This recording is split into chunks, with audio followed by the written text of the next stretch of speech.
Hey, we made it, guys. Everybody, welcome back to another episode of Three Men and a Breakdown. As you know, I'm Jared. We got Brandon and Daryl here, but we also have a very special guest. We've got our new friend Craig from No Home, a super talented melodic hardcore band from the Pacific Northwest.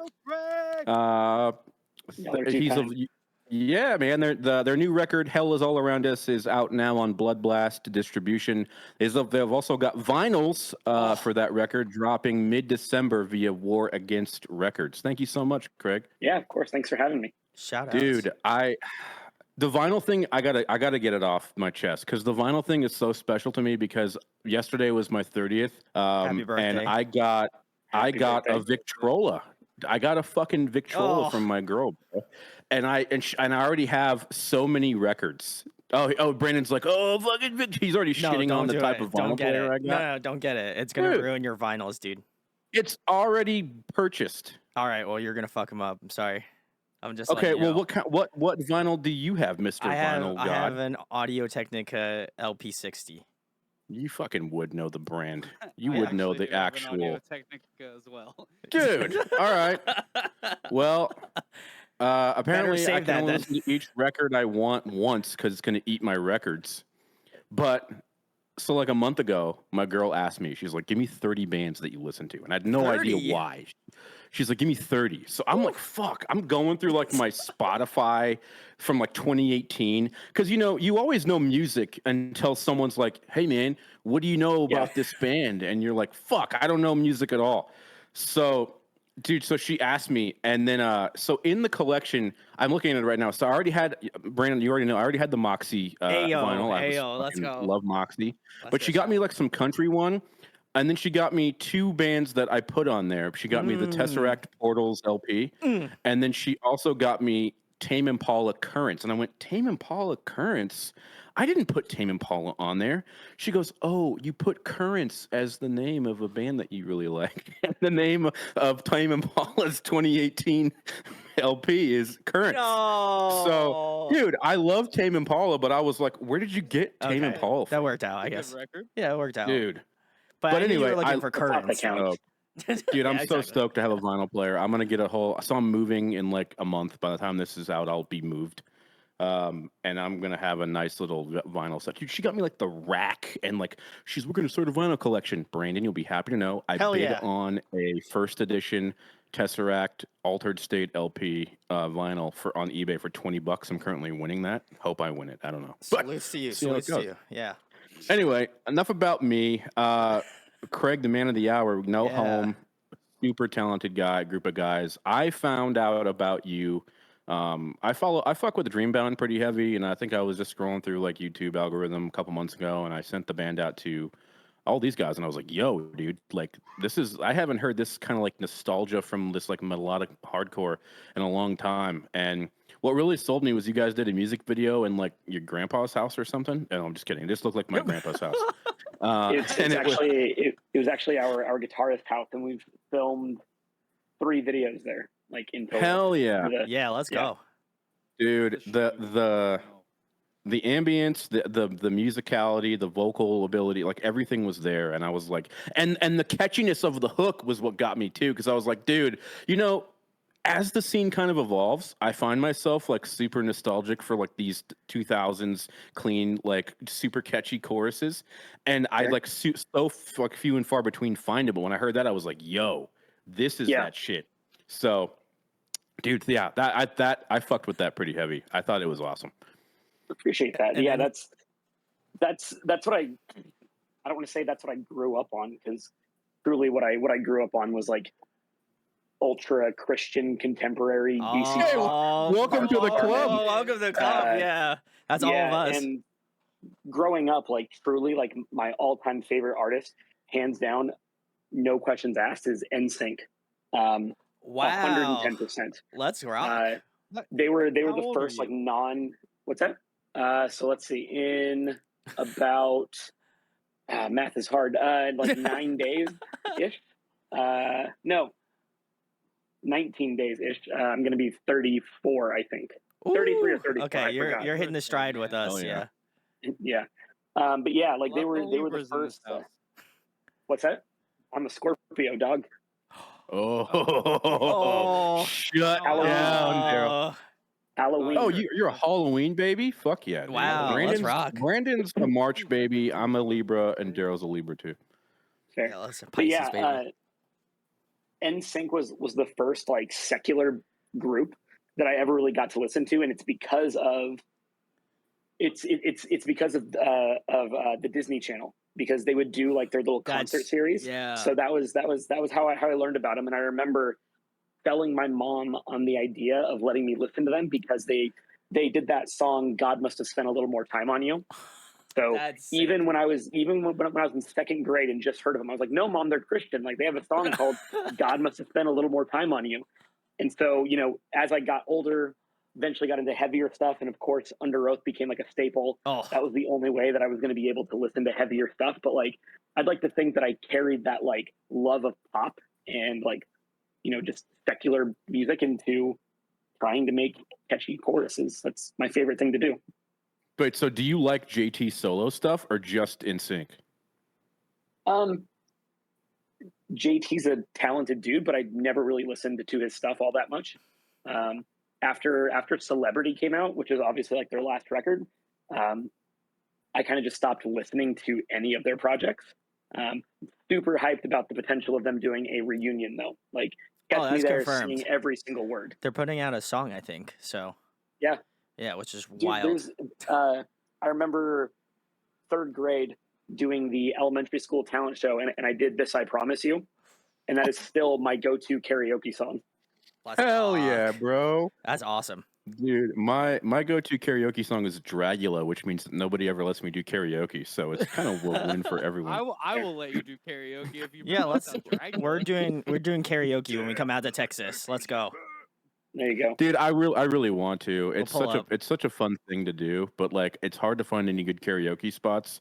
And you know, because I'm already the guy that goes to a bar, and anytime they have a jukebox, I'm bombing the shit out of this jukebox with metalcore, and like I'll clear the room out. Like I don't care. Because you know, I guess, and I'm I'm older now, so I don't have as much like hate in my heart as I used to, but. You know, when you're in high school, you're going to high school as a kid in like 2007 or 2011. Every pep rally, every football game, you're listening to all the fucking R&B, pop, rap, and at some point you're just like, bro, I want you guys to hear some fucking just easy listening. Here's Asking Alexandria. So, dude, I know, man, but I think that's really cool. So to this day, like, if you were to go on a walk right now, you'd be like, NSYNC is on the playlist. No, they wouldn't be on the. Like I'm a huge fan, but they're not something that's in my daily rotation. You know how just kind of like in general, like the stuff that you listen to as a kid, like maybe in second grade, like you're not still listening to that stuff like on a daily basis probably, but you still have a strong appreciation and like admiration for it. That's exactly what it's like for me. Also, I apologize ahead of time for my voice sounding like a fucking dying rat.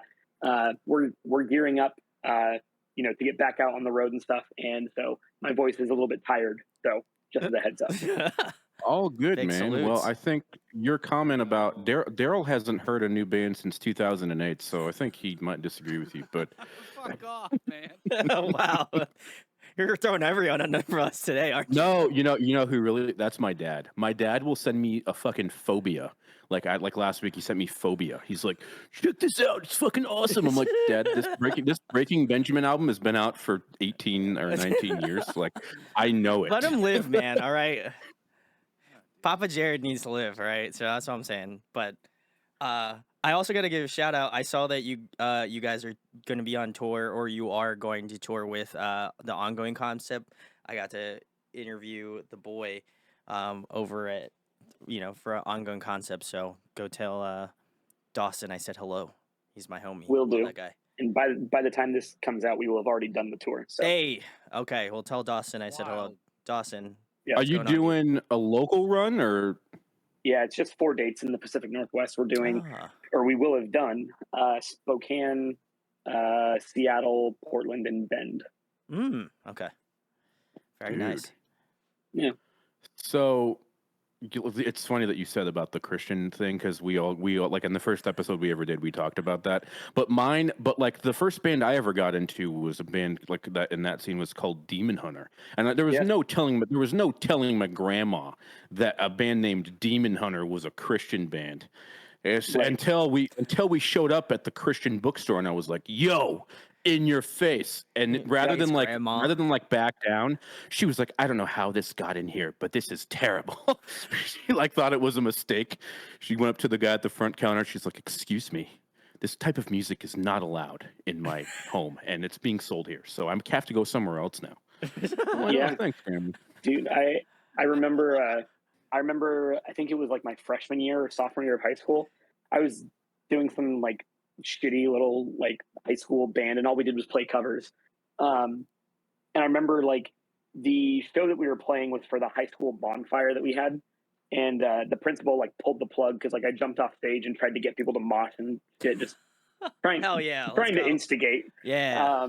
And like I remember going home and like my mom being super super mad, her telling me that like this type of music was going to eventually kill me someday, and that the Bible says to make a joyous noise. And I remember telling her, I was like, well, joyous is relative. Like Grandpa can sit there and listen to Johnny Cash all he wants, but I might not enjoy it, but that doesn't make it evil. Like joyous is relative. So, and then I told her too that Under Oath has those lyrics in Some Seek Forgiveness, Others Escape, where they just blatantly say, Jesus, I'm ready to come home. And she goes, Craig, is that a song about suicide? I was like, is every worship song ever a song about suicide then? Like, I don't understand. Like the context is irrelevant. God. Like the lyrics are the same here. Dude, I didn't put those together. Now I get it. Oh my God. Yeah. Neither did I. Well, like my brain's broken now. Of course, when you're assuming points that's ever been made to me about religion, I really appreciate that. Oh my God. Yeah, well, and I mean too, like when you're assuming negative intent, it's really easy to take anything and turn it negative, right? Like it's pretty easy. I think Craig broke me. That's what I realized is that now my whole life has been a lie. So it's okay. No, but now I mean, kind of a polar shift now. I mean, you guys have a song out now called "God Won't Forgive You." I mean, that's kind of that's fucking badass. It's kind of sick. Yeah. Yeah. So to be completely frank, like I still believe in God. Like I am Christian. I don't subscribe to the traditional biblical beliefs. Like my belief system is rooted in universal reconciliation, which is this concept that like hell doesn't really exist, or at least not that fire and brimstone version. It's more so that like you continue to relive the life that you're living until you eventually make the choices that put you into heaven, so to speak. And in my mind, that tends to be a little bit more aligned with the biblical depiction of a loving and caring God versus a God that wants you to suffer for all eternity because you didn't bow down to him, which just seems like a very, rough and tumble way of looking at your forever. I like your version better. Yeah. I like your version of that better. Can we vote for president? We're voting you for president, Craig. That's what. Yeah. Sick. Okay. And I mean, the other part of it too is like, I feel like we're getting very, very like theological here, but I also think to a certain degree that God killed himself, because if you think about it, right, like take COVID for instance. There are parts of my family that are very, very anti the vaccine, and they believe that God's going to jump in and God's going to take care of me. Motherfucker, God put the doctors here on the planet that made the fucking vaccine to take care of yourself. Amen. If you're not going to, if you're not going to take that as a sign, let's go. Then it's like that age old tale of there's a guy drowning at sea. A ship passes by and says, "Oh, hey, do you need help?" And they say, "No, God's going to take care of me." Another ship comes by. "Hey, do you need help? Looks like you're drowning." "No, God's going to take care of me." The dude dies. He gets to heaven, and the dude goes, "Hey, God, why didn't you save me?" He's like, "I sent you 2 ships." It's the same concept for me. I'm voting Craig for president. That's all I'm saying. That's, that can be capped off with Craig for president 2024, guys. Vote down below. But yeah, so that song, God Won't Forgive You, is my perspective on a family member that I wish nothing but the absolute fucking worst on. put it lightly. And I believe that what she did to her family and my family is so atrocious that God straight up won't forgive her. So it's kind of like my big fuck you. I love it. We've all written songs like that though. Like everybody's written like the big fuck you song. That's cool, man. Well, I think that's really interesting. I've never heard some of the principles that you talked about, and like you said, kind of like theological points. I've never heard spoken that way. But I think in a future life, you might be able to start your own church and just talk like you're talking now, man. And people will probably come watch. Maybe I'll come hang out. We'll start a cult. You're quite a public speaker. I personally, one of my favorite things about your music is that you use spoken word, and people are up and down about spoken word, but I fucking love spoken word. It's purposeful. Like these are the words I need you to understand that we're representing right now, and I right. Yeah, I mean, I think spoken word, like in general, is like one of the most powerful things like in the world. Like change just started through words. Like change doesn't start because you kept silent the whole time.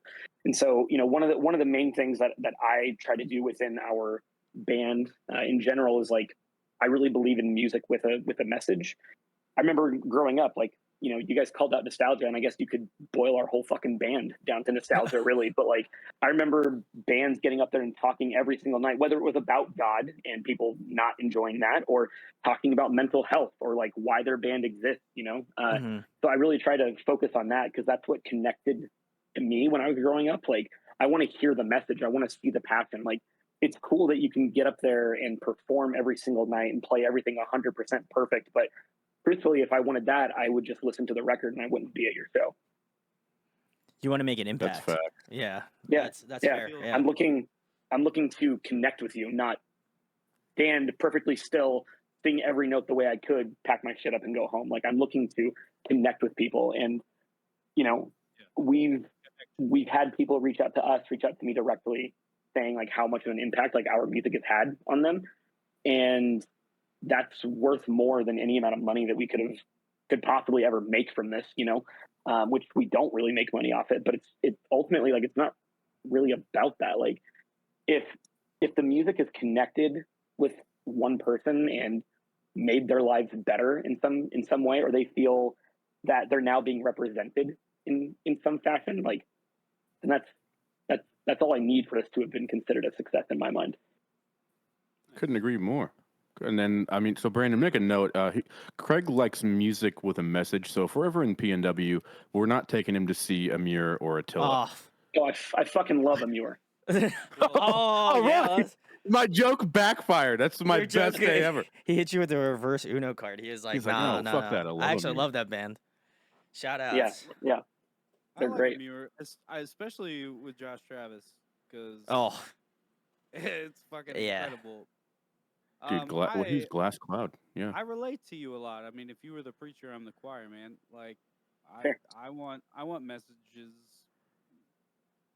Like that's what I want to hear in somebody's music. Is what are you really about? What do you have to say? Because specifically from a vocalist standpoint, like that's what you do, right? Like, you use language to tell a story, to create art, and I think you do an incredible job of it, man. I enjoy your lyrics, and I enjoy your melodies a lot. As you said, like, if I had to describe your band very quickly, I would say pissed off and catchy. I would agree. Fair. Yeah. The slogan that we like to use is, we feel like we're a more radio friendly counterpart. That's actually pretty good. Yeah, you nailed that. Radio friendly counterparts. Yeah, so we're all vocalists here. I'm in a project called Across Oceans. Daryl's in a band called The Ansible. I know The Ansible. Yeah, man, that's him. And then Brandon hasn't been bold enough to put out any of his own shit yet, but he'd be really good. Oh, thank you. I'm trying to motivate to get him to get just get a little bit more. I don't give a fuck about your attitude, and just put some music out. I don't have time to put out extra music, honestly. So if I somehow come up with time, you have a backlog. You have a backlog of the shit. I do have a backlog. Yeah. I don't know if this this is about is the case for recording you it, guys. all that shit. I don't know if this is the case for you guys, but Daryl's mic is like super quiet for me. Like, oh shit! Crank up that boy. Come on, give me that. Give me the better? juice. That's better. Yeah. That's why we record our own audio. Fair. So you're in the Ansible, and correct me if I'm wrong. Were you guys on Modern Empire, or were you on Pinup, or both? Both. Both. Okay, I thought so. So No Home used to be managed by Joel as well. Joel and Josh. So, Yeah. Wow. Yeah, small world. Look at you guys. Small world indeed, man. Well, that's the thing is like I already had heard of your band like a while back. Fair. So when they were like, "Oh, we got them on," I was like, "Cool, I already know everything except the new at this point new single, Empty Veins.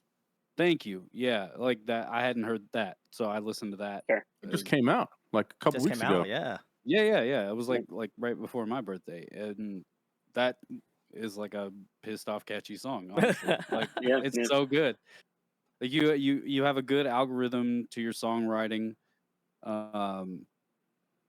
It's got feel good parts, but it's impactful and it invites conversation. Is one way I would put a good bit of it, like what we're having now. I mean, I appreciate that you're sharing your ideology. A lot of people, they come in interviews and they don't want to talk about that kind of stuff.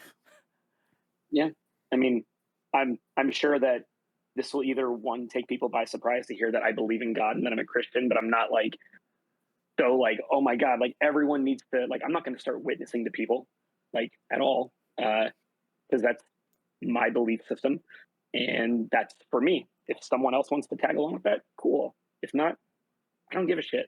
Like, I know what's right for me at the end of the day, but that's either gonna like ostracize us really heavily to the hardcore community. That's like, oh man, this guy believes in God. Fuck that guy. Because I get it, but at the same time, like, I don't know. I like to think that I take a different approach to it. I would agree. Yeah. I think that the way you believe is perfect for the hardcore community. Of like, this is me, like I don't expect you to believe it or even agree with it, but you stand up for what you believe in, and that's pretty awesome, man. Thanks. Appreciate we got you, Craig. So, that's all I'm saying. So you won't. So you're not gonna witness, but like, will you show up at my house and do Christmas carols this year? Because that's all I really need. God no. Oh God no. Now with those pipes. Oh God, man. Dude, what those if we pipes. Wrote our own. Yeah, with those pipes. What if we wrote? Oh, Yeah. come on. No. So I used to be in choir in high school. Go fucking figure. Same. And we used to go do caroling, and I hated that shit. And every single time that I'm at some sort of like family gathering, like Christmas or somebody's birthday, it's like, Craig, sing. I'm like, you don't understand. Like, turn it on, do the roar. Like this is yeah, right, exactly. Like this is. I don't know how much of a performance you're expecting out of Happy Birthday. Like, yeah, I'm not going to pull up Michael Scott and start singing the high harmony all of a sudden. That's what they're expecting. They're just expecting you to just like go off like a Justin Timberlake, like do a bunch of runs, really really tap into the potential, Yeah. I feel that. It's so weird. Every time it's so weird. Daryl, this year we're gonna do Mannheim Steamroller acapella covers.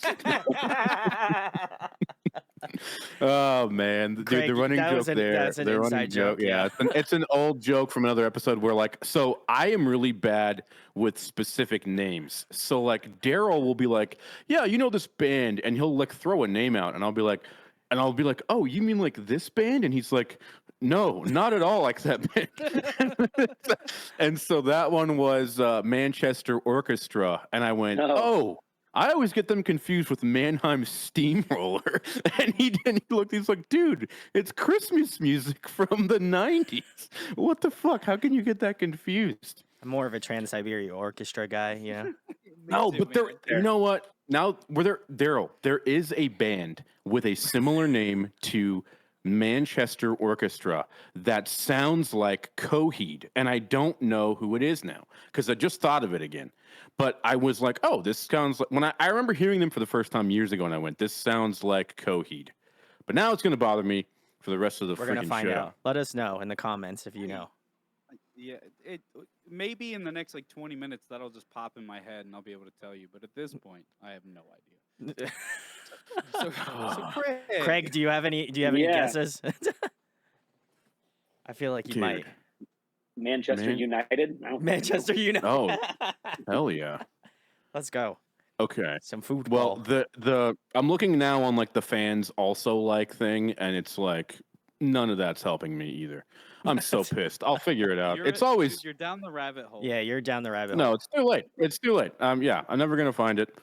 I'm gonna have to come to terms with the fact that I'm not gonna know. Anyway, we'll figure it out. Back to Craig. So you guys have been a band for the last almost 5.5 years, according to your Facebook created page. How have you guys evolved since then? Do you think? I mean, obviously the production on your guys' new stuff is, I think, just a cut above the stuff you guys were doing even 4 or 5 years ago. But I agree. how have you guys evolved as a band, and have you been in the band the whole time? Yeah, so there's only 2 original members, which is myself and Nick Skogmo, who plays guitar. Other than that, we've got 2 dudes that are currently or 2 other guys that are currently in the band that, we absolutely love and adore. Seth, who plays bass, and Jordan, who plays drums. They were in another band from up here in the Northwest called Low Blood, which is a band that I managed for a very, very, very, very short period of time until I realized that I had way too much going on in my life to manage bands on top of my own band and work. So that was very, very short-lived. But so they joined the band, I don't know, like right as we were coming out of COVID. So like 2021, 2022 type of thing. But yeah, like going back to how this band started, like admittedly, Nick did not really know much about song structure. So he was just like writing riffs. And I remember when I first came to jam with him and our old drummer, I was like, yo, these are cool riffs, but they're not songs. Like they're not cohesive. It's just riffs thrown together. So let's focus on like writing. And now Nick can write a song like it's nobody's business. The dude's phenomenal at what he does. He's really started taking a approach to like diversify what he does. Because if you'll notice, like I'm pretty sure every single song on that first EP all had fast punk beats, every single one. And so as we progressed, I was like, yo, maybe we should do some stuff like without that, because it kind of feels like a crutch almost, right? So we started to branch out from that, and I would like to think that we'll continue to go down that path and branch out like more and more and more. Already this record has far more singing on it than we had on the last EP. In the last EP, it was pretty much just on the choruses. Every single song had singing in the chorus, like, and so does this record. But I think there's a little bit more diversity to it, and we've thrown singing in like a few more spots. Like on No Roses, there's still a fast punk beat with some singing over top of that wasn't present on the last record. So I think we've tried to like step outside of our comfort zone a little bit more. And this also being like the first full length that I've ever been a part of, like that alone was enough to be like, this is a fucking challenge. Like try and find those creative juices to try and find the things that you want to write about. I found myself, and I'm sure people will hear this and probably call us out for this, but there are so many lyrics on our record that are also on the EP. But I did that with the intent to like kind of call back to it. Nice. I did that shit all the time. That's totally fine. Yeah. Yeah. You get the pass. And there's I remember when we were kind of doing some pre-pro with our friend Tron, who plays guitar and No Bragging Rights. Oh, he was nice. I noticed that you bring up hell a lot, like in your lyrics, and I was like, yeah, coming from a Christian background, like it's something that I don't know, it's just ever present in like my life. I think there's really unique concepts for hell, as talked about earlier with universal reconciliation, and so yeah, hell comes up a lot, and there are a lot of those same themes that kind of go through. But I think generally, like our band has really tried to branch out and make the heavier parts heavier, the catchier parts catchier, and try to find more ways to make our music a little bit more moody overall, and hopefully maybe a little bit less formulaic. That's good. I would say so. Dude. Yeah. I love that. Yeah. I'm excited, man. Thanks. Hell is all around so, us. By the time that this Yeah, it'll be up by the time this airs, but I can't wait to hear it, man. And I just an aside, like I've never been to I've grew up in L.A., right? No, not anywhere near the Pacific Northwest, but like just if I was sitting where you're sitting right now and looking out that window, I'm so inspired to just like write an American football album right now. It's just like it's got like the gloomy, dude. Oh yeah, I'm in that's a like hotel right now. Oh, is that downtown Portland you're in right now? No, downtown is over that way. I'm on the east side, like just over the water from there. Ah, okay. Hell Very yeah, nice. man. My sibling went to college in Oregon, Concordia University for a semester until psychology was no longer the goal. Yeah, man. But I've never been to Oregon or Portland, and now I feel like every time I turn the news on now, it's always like negative stuff about Portland, and I'm like, hey, man, coffee's still good, bro. Yeah, I don't know. Like, where was that lady from the Pacific Northwest where she like tells off the reporter? That was Seattle, I think. Oh, okay. Yeah, maybe. Are you talking about like a more recent? Yeah, she's video? like, oh, boo-hoo. Like, she like makes fun of him, basically. Like, yeah, there was, I saw this TikTok of something that was basically like a bunch of people like talking to this one Fox News reporter because he was like, oh, violent crime in Seattle has gone up like, I don't remember how much percent, but some percentage. and astronomical. Everyone they interview. And so they were like, do you feel safe here? And she was like, yeah, I feel safe here. Like, what are you talking about? So if that's what you're referencing, it was in Seattle for sure. That's awesome. I will say that, I spent about 5-6 years here in Portland. Portland is still like one of my absolute favorite cities. So I come back frequently.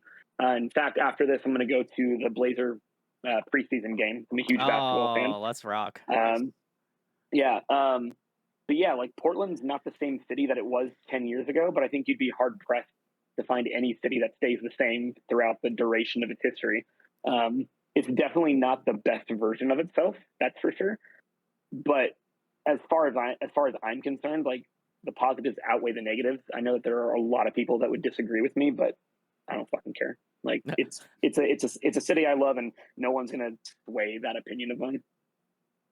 Nor should they have to. Like, you're your own pilot, Craig. You know, just imagine like being so sapped of joy that you have to convince someone to hate a city that they love.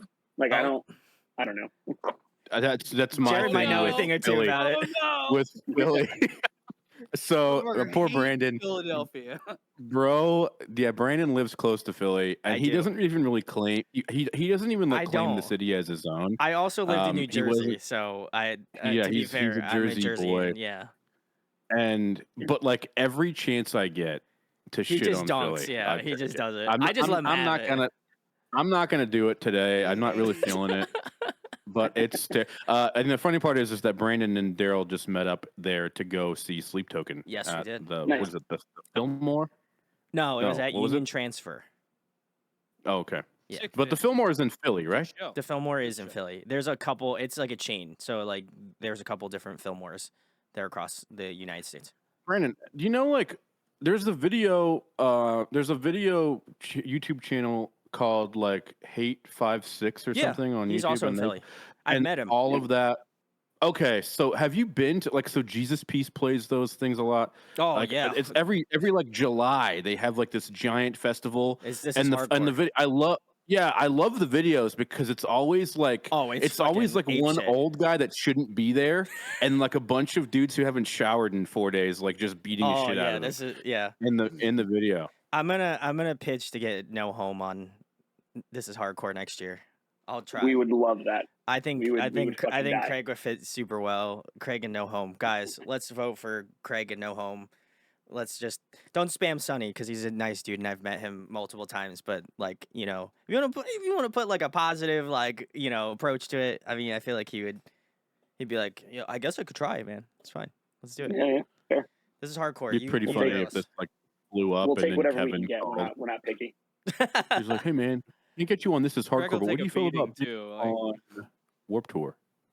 No, man, Warped Tour. Shout outs, love that, dude. I'm never gonna forgive myself for not making any of the Warped Tour heydays. Oh my I God, I didn't didn't go know that. dude. So I grew up like just far enough away to like I was the kid who didn't have a ride anywhere. So like if a show wasn't in my immediate vicinity, I couldn't go anywhere. Like most of the shows were that I went to, or if not all of them, were at. I think we talked about the Glass House in The Glass House Pomona, in which was Pomona, like yeah. yeah, like so I'd go there, but like if and even like the fairgrounds or if it I live in LA or like close to LA, all the shows go to LA, which is still 40 miles away from where I lived. It wasn't easy access. I'd have to basically ask my old man and he'd like listen to 4 seconds of this and be like, I hate this band. And he would like never take me. But the ironic part about it is like when we talked about our origin story, he's the reason why I got into stuff that was heavier and heavier, right? So like, you did this, Dad. Now you take me to go see a band that I like. There He's you go. like, I'm gonna go take you to see the Rolling Stones, and you're gonna shut up about it. Okay, Dad. Thanks. Craig, do you have any favorite venues in the Pacific Northwest that you guys like playing? Yeah. Mano Occulta in Portland, which Okay. people are gonna crucify me for that because there generally seems to be some disdain towards that venue. I've had no problem with Jeff. I think Jeff and all the staff there are phenomenal. They're great people. They've never done us wrong, and it's just a fun little spot to be. They used to do tacos there, like it used to be a restaurant as well. They stopped First doing that, but like, yeah, but it was so cool to be able to like. Maybe that's why people are hateful because he doesn't sell tacos anymore. No, there's a whole thing about it. I'm sure if you scoured Facebook, you can find it, but I don't feel like giving that any. That's fair. Any smart move. Lamb goat a long time ago. Yeah. But yeah, I really enjoy Mano Occulta. Also, like I've played El Corazon and the Funhouse in Seattle. Nice. Both those places are great. They're fun. I also really liked playing the VFW hall in Ballard. It was like really reminiscent of like let's go old school hardcore, so that was a lot of fun. I remember VFW. Those are the best. Yeah. Dude. We go to, I grew up in South Carolina, and we go to this place like an hour and a half away from where we lived called Somerville, South Carolina. Mm. And there was a VFW there that they would just put on floor shows, and you would see fucking Terror or like all these crazy New York hardcore bands, or you would see like this weird shoegaze bands, like Kill Whitney Dead played there a bunch, like just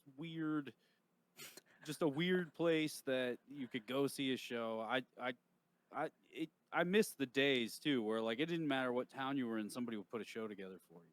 Yeah, there's a lot of that going on right now in the Seattle area.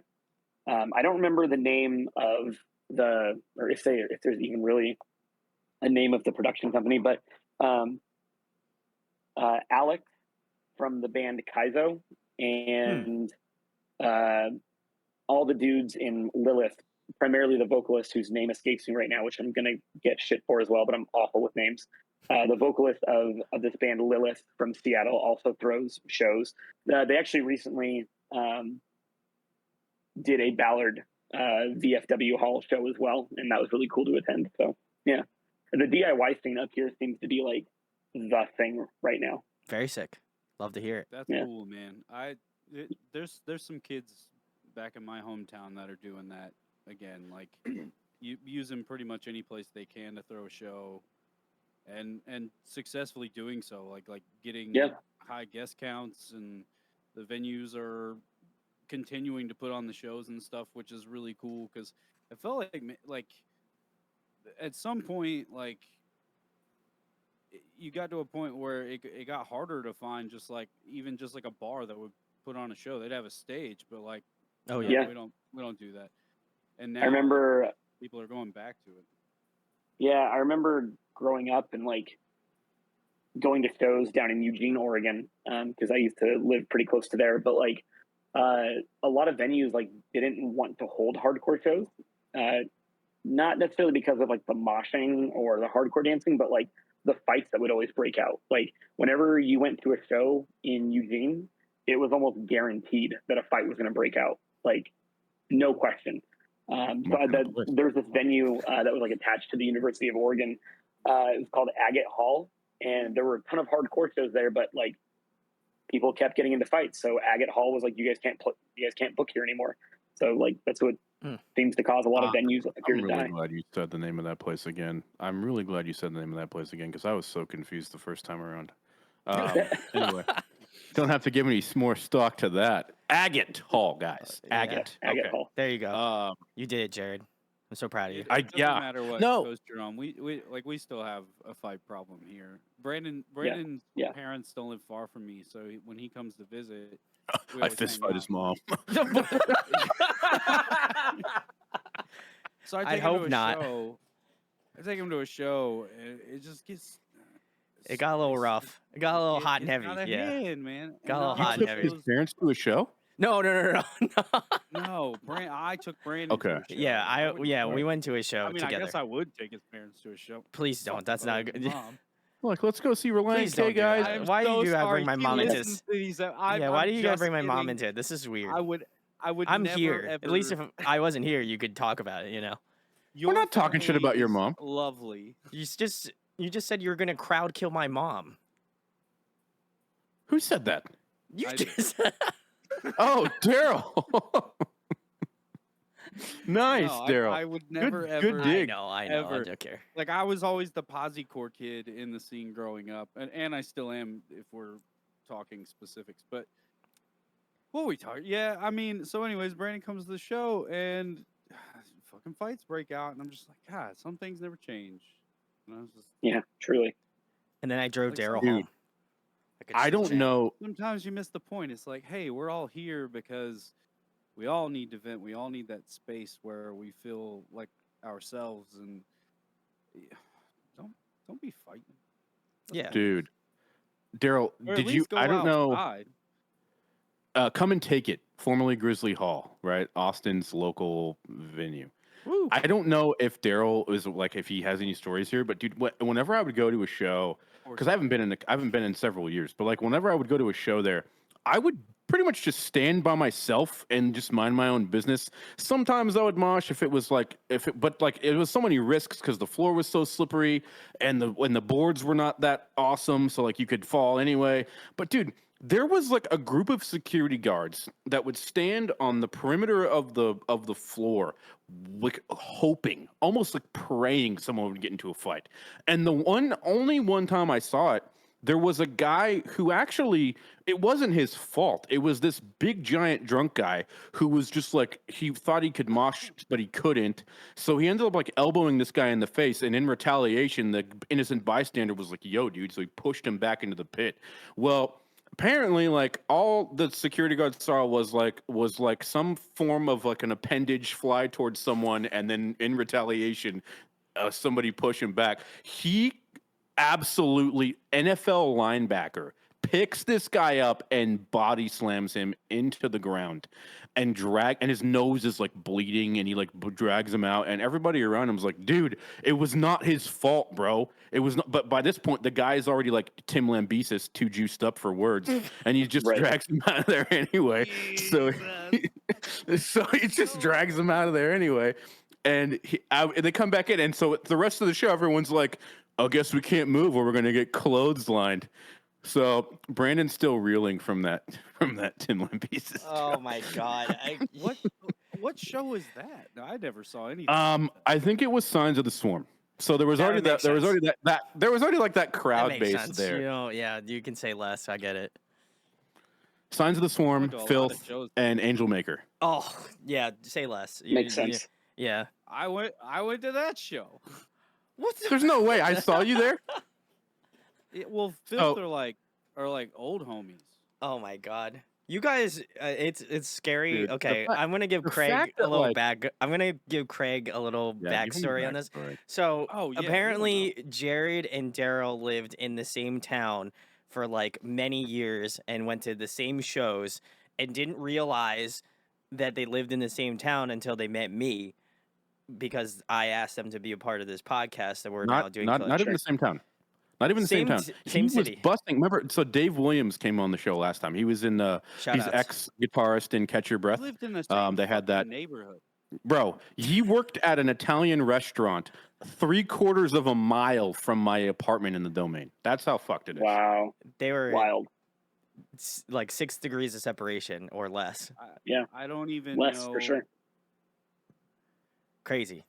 We talk about it, I think, every time. We talk about it every time. We both knew and didn't know we both knew. But yeah, wild. So this is what we do. We go on little tangents and we talk about whatever we want. No, but I'm saying, I feel like we're newly, like, Daryl, every time we talk about it every episode, and every single time we're, like, still mind blown. Like, how did we not? We're going to do this a year. This is going to be a year from now. I told Brandon, we had Paul. We had Paul on. And then Paul, like, a couple days ago, he's in San Antonio. He takes a picture from a pool top resort.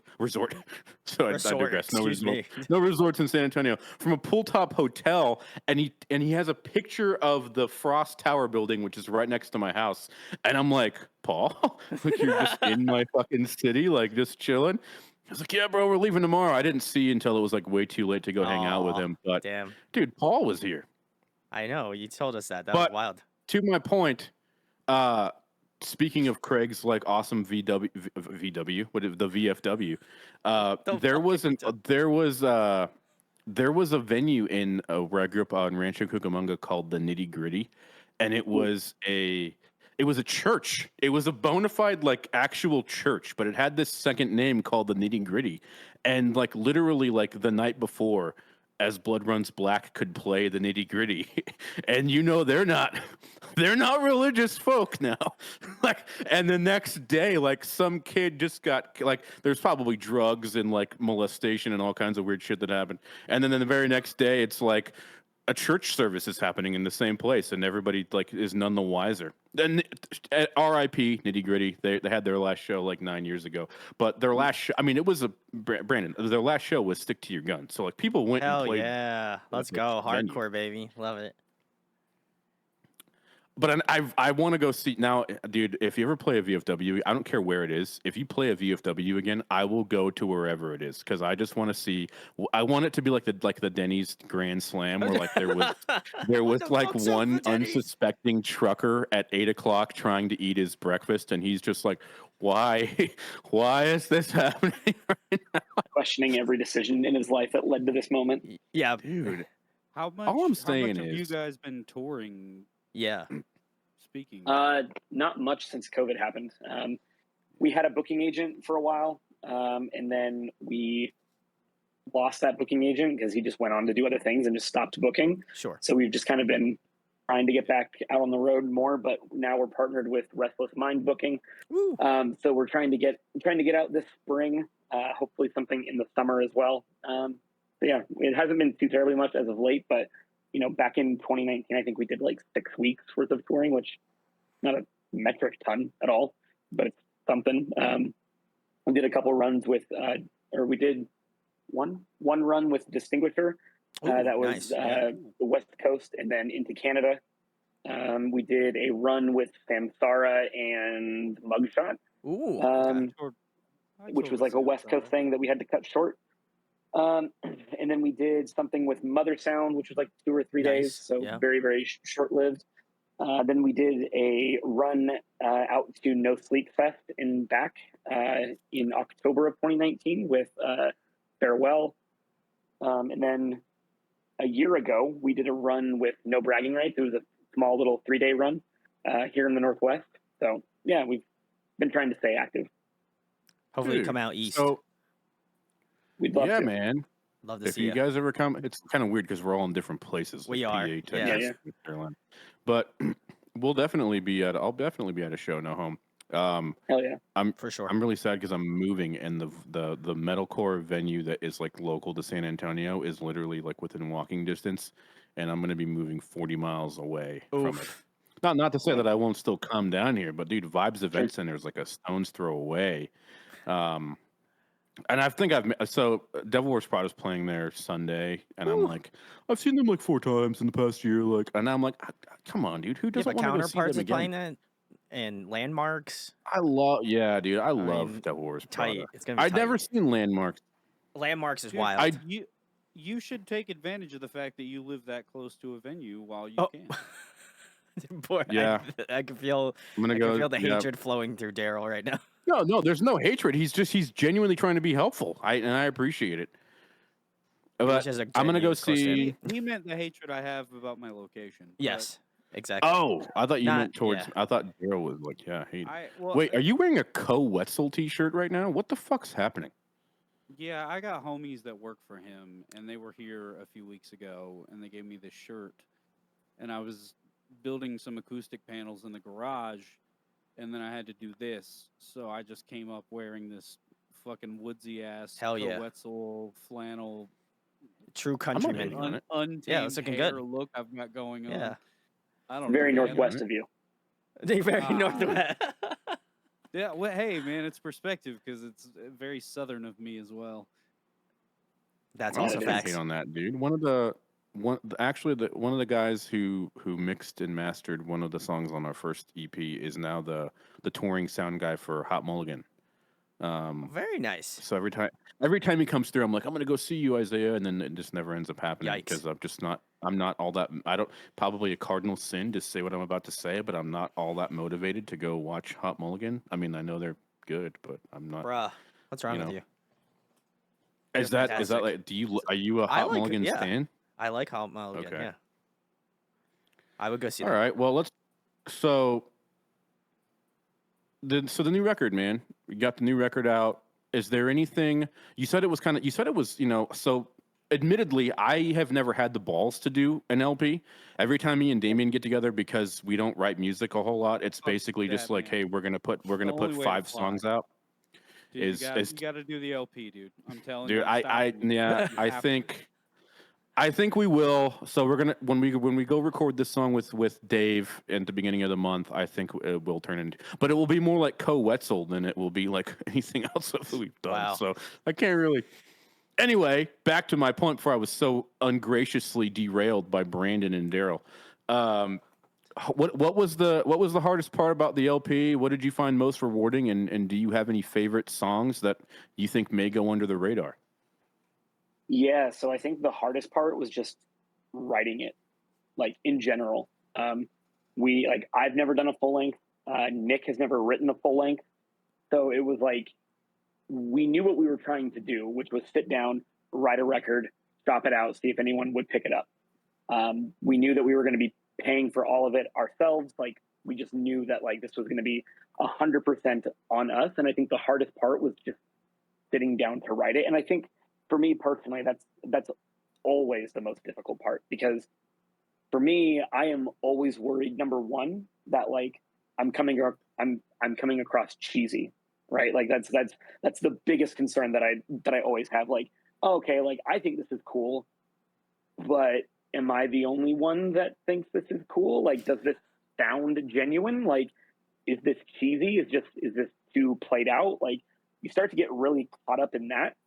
And then, the other part of it is like, I would write something, get really like burnt out, and I'd be like, all right, I'm going to come back to it in a couple of days or whatever. Come back to it. I read it and I'm like, I fucking hate this. Like, this is stupid.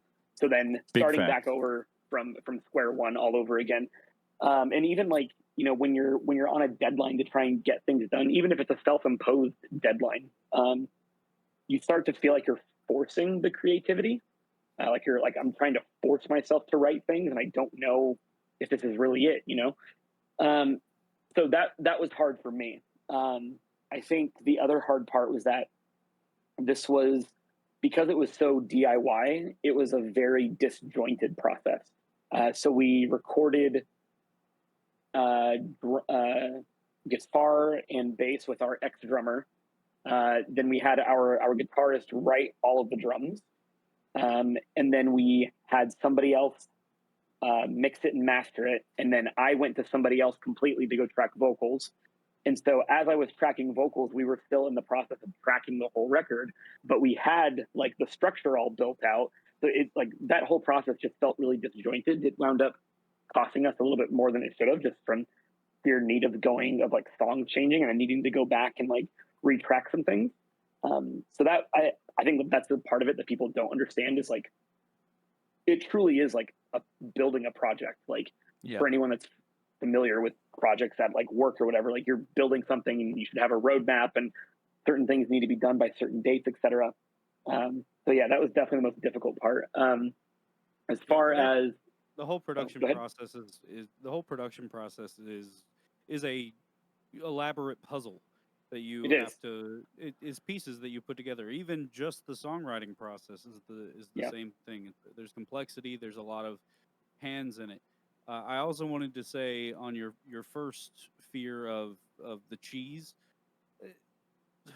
so what, man? Like some people are gonna think what you say is cheesy, but other people are gonna attune to that and they're gonna be all about it. Like, and that's that's a fear that I have always shared as well. Like, man, that's the thing that's like, are people gonna make fun of this? Are people gonna hate this? Like, yeah, I think the thing that I've genuinely realized like over the years is like anything can be cheesy and also anything cannot be cheesy. I think it's really in the way that you deliver it.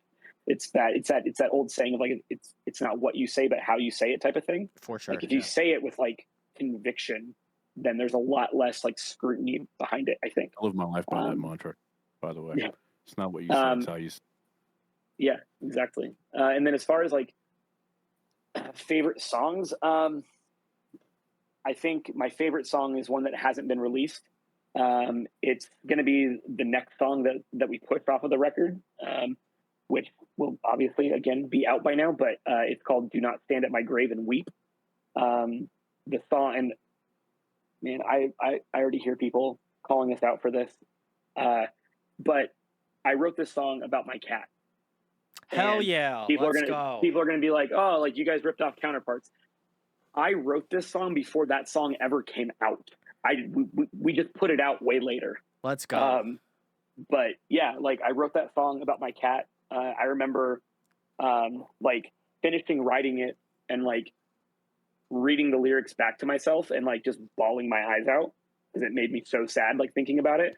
And then after we finished the song and I listened back to it, like the waterwork started all over again. So for me, that's a really like close and personal song because that cat was there for me through a lot of major life changes that like I can honestly say that if he wasn't there, like I didn't have a reason to stick around. But I felt there was this inherent responsibility that like I can't leave you with nobody to take care of you type of thing. So dude, that's felt. I think so. I'll say this, and I some of the best. So Silent Planet, Garrett from Silent Planet wrote the last track on Iridescent for his dog that he had named Birdie, and the dog was less than a year old when the dog had like the dog had something, I don't remember exactly what it was, but the dog died like as a result of like a hereditary disease or something. And similarly, I have never I'm not a big pet guy, but not because I'm like against it, but because I'm like I don't know how to say goodbye, and so like the idea of getting a dog and like it dying on me after 13 years, I'd be fucking devastated for life. But I was dating this girl a couple years ago, and we got this dog, and I did something I never did, which is I went to the shelter like by myself, and I'm like, I don't know what I'm looking for, right? And all these dogs are like running around and yelping and playing. And there's this one dog that's like just sitting in the corner, like puppy, like not really knowing what was going on. And he wasn't playing with anybody. He wasn't being played with. He was just like standing there. He wasn't barking. And that was his name. Ironically, ended up becoming Bark. I picked him, and brought him home. And he was this like very timid shell of a dog who apparently was born on Christmas Day 2020, and they found him on the side of the road. And he very, very similar to my. This is going to take a turn to be sad as fuck, but I got him in April of 2021, and then the day that I'm out in Cali actually recording the Second Across Oceans EP, he had so many problems. He was sick so much. We did like experimental surgeries on him and stuff, but he died. He passed away. He wasn't even a year old yet. And that sucked. So I've definitely thought about like writing a song about my dead dog named Bark, but I just you kind of tell yourself like, and the only way that I could make myself feel better about it was just telling myself like, oh, that dog went to the best family that it could have had for its short life, you know? Yeah. Well, think of it this way: I have less of a connection to more people. It's like to Jared's dog. No. Well, you know, like they're there every day. I take care of them. Yeah. Right. You know, that's something to relate to, and when in this day and age, when you don't cultivate relationships the way that I guess people used to, I don't know. You know, you have people few and far between. That includes the other living creatures that are right there with you every day. Sure. I'm gonna cry for Honey. I love Honey. Big salutes, shout outs. Favorite dog. Well, Brandon's cat is Meatball. named Meatball. Meatball. And he got him when he was a little bit older, but on his separate project, Audio Addiction, it's this whole thing. People stand Meatball. They have a Meatball fan club. Where's Meatball right now, bro? He was on the bed, and then he saw my roommate's cat, and they booked it out the door. So now he's probably downstairs. So shout out to my roommate's cat. Dead animals aside, you have a fat cat. Yeah, you do have a fat cat. He is fat. Ethel is a bit overweight. Love it. We love her all the same, but she like that's her life. That's what she wants to do, so I let her do it. Yeah. Don't judge. Ethel's the best. Well, on the way out, I do want to ask one more thing. We kind of do this with everybody, kind of talk about some of their favorite releases. So you, Craig, what has come out this year that you can't stop playing, and maybe like a couple of all-time picks that will forever be in rotation? Oof. Let me check Spotify because I always forget what comes out this year or what has come out this year. I feel that, to be entirely honest. Yeah. Definitely the Post Malone record, Austin. Ooh. I think is a fantastic joint. The Noble Art of Self-Destruction. Love Holding Absence to No End. Yeah, we love that too. Yeah, they're phenomenal. So good. I think Tyler, the Creator, did a re-release of Call Me If You Get Lost this year, or it was last year, but definitely Call Me If You Get Lost is great. I thought Utopia was fine. I've been jamming the new Drake record, which I really enjoy. Oh, okay. Yeah. As far as all time, No Bragging Rights is always up there. I'm a huge fan. I owe those guys so much. When I was in like my first serious band, I remember playing a show with them and like giving them my band's like shitty EP that was just absolutely god awful. And Christian, their now ex guitar player, I reached out to him like a few days later and I was like, yo, like, did you listen to it? Like, what did you think? And he's like, yeah, man, these songs weren't good. Like they weren't good. The choruses were not catchy. Like this stuff wasn't good. And I was like, oh, fuck. Like, okay. Hey, man, that's awesome though. Yeah, I was gonna say. But I appreciated the transparency, and so like, you know, I've got their lyrics tattooed on me, which is never look back, never lose hope. I don't know if you can see that at all. But yeah. Oh yeah. Yeah, those dudes, I owe them everything. They got my first or my like second actual project signed to the same label as them. I was in a band called Vera Falls, and we were on Blackheart Group with them, The Word Alive, and Molotov Solution. So that was sick. Wild. They took me on like my first actual tour, which was with them, Being as an Ocean, and Legion. So that was sick. If it wasn't for them, I wouldn't have followed Warped Tour like around the country selling our CD and water for like 3 years. So I owe those dudes like everything, truly. So really any of their releases, I would say probably Cycles has a very, very special place in my heart, above the rest of them. All their releases are great, but Cycles definitely has a very, very special spot.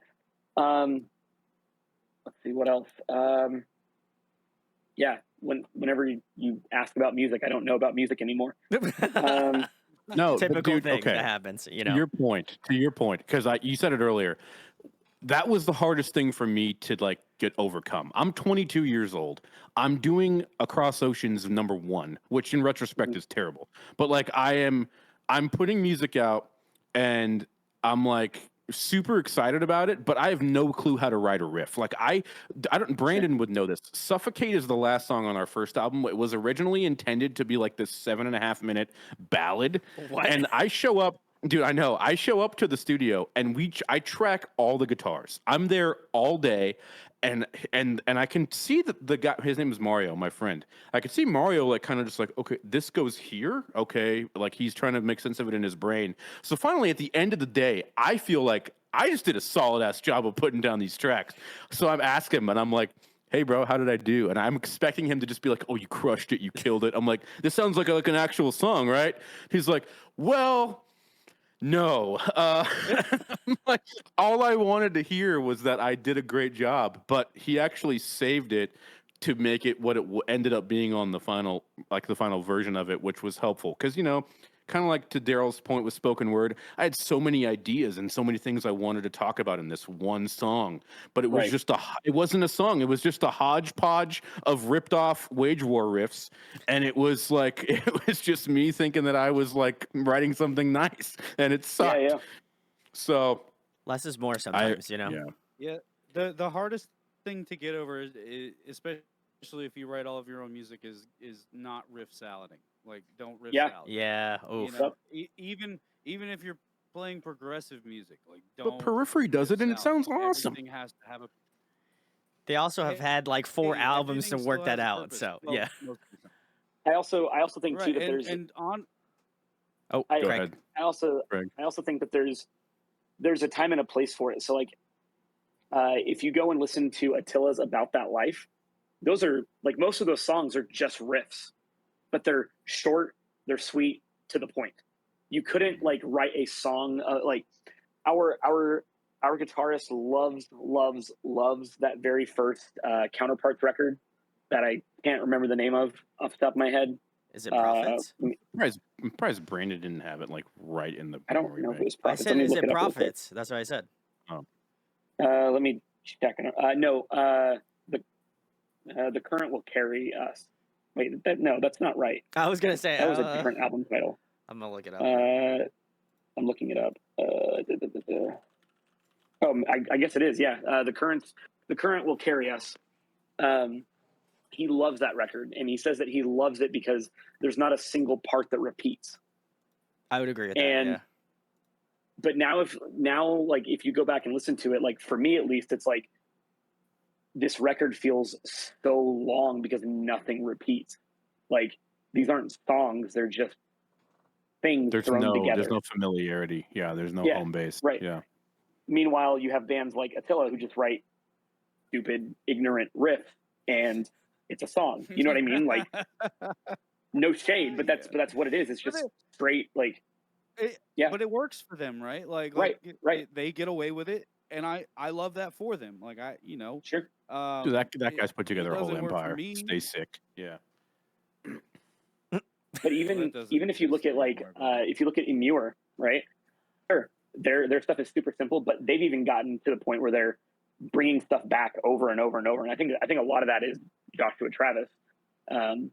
But yeah, like, people start to realize that, like, if you're going to make something that's just straight riffs, it can't just be 5 minutes of just straight riffs with nothing repeating, because it feels like it drags on forever. That's true. I just love 9-string guitars. That shit heavy as fuck. There you go. Who needs Everyone's talking about a bass player? I completely agree with you. Like the evolution went right for Amir. I think that Josh Travis was a good addition to the band. He's kind of a no fucks guy, and like, Frankie Palmieri, most people view as an asshole. I don't know. I've never met him. Yeah, so, he kind of is. Yeah. And apparently they love each other. No, but he came out think recently and said like everything I wrote, every lyric I wrote before this last record was bullshit and I hate it. And I'm like, oh, it's fucking he ballsy. always says that though. But that's also part of being an artist, though. Like, in my opinion, like I'm sure that listen, we have had this record done, like in its entirety, done for a year and a half now. Wow. I'm already fucking over it. I'm over it. I'm ready to go do the next thing. I'm sick of it. But I know that it's new to everyone else. So you have to enjoy it. Right. And we also, we're not allowed to do anything else. Right. What's that? You hope that you get reinvigorated, when you go and play these songs live and people see them. Like that's, I really hope you got the tour coming up in a couple of days, man. Like I hope that goes well, and I hope you kind of get that feeling, because there's nothing like putting you. I'm sure we will. That'll put you into overdrive. Oh, I'm sure you will too. I mean, you're very passionate. I know that I would be captivated by you live. I'm sure you put on a You're captivated by him now. Yeah. Well, we all are. That. I am. I would say that everyone's really excited to play these songs live. I think it's just like in general, and thinking about like listening to them, we're like, yo, we're over listening to them, but playing them, we're super excited about, because we've basically been playing the same set since 2019, effectively, with the exception of the split that we did with Ghost Chant, shout which outs. added two. Yeah, love those Great dudes. band. They're awesome. So that added 2 songs to our catalog, but only adding 2 songs over the last 4 years is not much. So we're very much so ready to play something new. Well, hopefully it goes well. Yeah, man. I didn't even think about the amount of time that it's been since you could do that. Like, yeah, that's he's gonna itching. Be a good he's ready when you play that set, man. Yeah, if you guys are at all interested, I just sent a link in the Discord, since you mentioned wanting to see us. This was probably like my favorite performance of ours. It's when we played No Sleep Fest back in 2019. All right, we'll have to watch it. I love this song too. Yeah, I love the Outsiders reference. Yeah, it was actually a Parks and Rec reference. Oh yes, let's go. I love Parks and Rec. Well, let's go. That's yeah. Wow, that's awesome, dude. This has been such a fun hour-ish, guys. We got to meet somebody new, a new homie, Craig. Woo. From No Home. He's going on tour in a couple of days. And by the time we hear this, their album Hell Is All Around Us is out now again on Blood Blast distribution. Knew I was going to fuck that up at least once. Vinyl's coming out mid-December via War Against Records. Any cool vinyl splatters, or are they all like the standard? They're all... So I'm going to say that they're all standard, but that's because they're all splatter. It's clear and brown, right? Isn't it? It's like it's called I think it's called Ghost. Okay. Ghost Smoke or something like that. Woo. So it's like a fucking apparition hit a vape too hard or something. I don't know. But yeah. Dude, we're all stoked for that. Thank you so much, Craig, for coming on the show. And hey man, we'll have to have you on for an album react to one of your Why don't we EPs we should just live review his album. YOLO, why not? Yeah, come on, let's do it. Why not? We had that. I feel like that's the least we can do for Craig. It's amazing. Hold on, what's the date? What's the date on it? It's the 20th. December. 20th of October. Yeah. Yeah. So next Friday. Let's do it. Come on. I'll be at that wedding. Fuck. All right. Well, I'll be here. I'll be here. We'll do it. All right, Jared, you guys have to do it alone. That's when you get in your late 30s, all of your fucking friends get married out of nowhere. Well, not out of nowhere. I knew about all these, but this out of nowhere. I just show up to weddings. You have 2 hours to get to our wedding. You're getting married right now. Let's go. What's it like having friends? What's it like? We're your friends. We're your friends, Craig. Oh, yeah. I love the dark humor. It only took you this long to make a dark humor joke, and now the interview's over. Damn it! Oh, let's run it back. Yeah, it's top of the hour. Welcome to friends, man. Come on, we're all your friends. Craig. All right. Yeah. Thank you so much, guys. That'll wrap it up for this episode. We'll see you in the next one where we're going to have Brandon's cat on as our guest. Thank you. That's not happening.